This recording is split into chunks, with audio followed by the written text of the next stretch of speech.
বিয়ের মৌসুমেও টেলিপাড়ায় অনেক ডিভোর্সের খবর সামনে আসছে। বিবাহ বিচ্ছেদের দিকে এগোচ্ছে টেলিপাড়ার চেনা জানা তারকারা।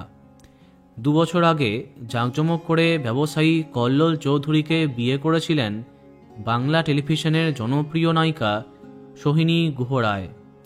শেষবার দ্বিতীয় বসন্তে তাকে দেখেছে দর্শক। আগের বছর থেকে তার স্বামীর সাথে মনোমালিন্য এবং আলাদা থাকার কথা জানা যায়।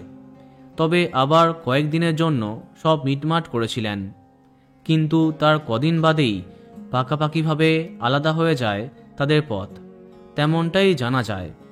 কদিন আগে সোহিনীর মলদ্বীপে ঘুরতে যাওয়া নিয়ে অনেক চর্চা হয়েছে। দাবি ওঠে তিনি তার স্বামীর থেকে কোটি টাকার খোরপোশ আদায় করেছেন।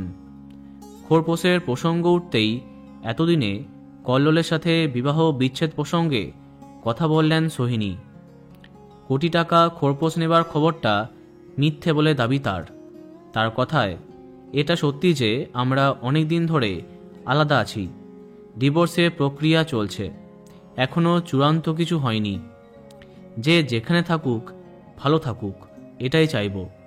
তবে 1 কোটির খোরপোশের খবরটা ভুয়ো। বেশ কদিন হলো আমি মা বাবার সাথে টালিগঞ্জে আছি। তাহলে বিয়ের 2 বছরের মধ্যেই আইনি বিচ্ছেদের পথে সোহিনী গুহ রায়।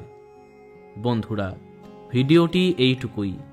বাংলা বিনোদনের অন্যান্য আরও খবর পেতে সাবস্ক্রাইব কারেন্ট পজ।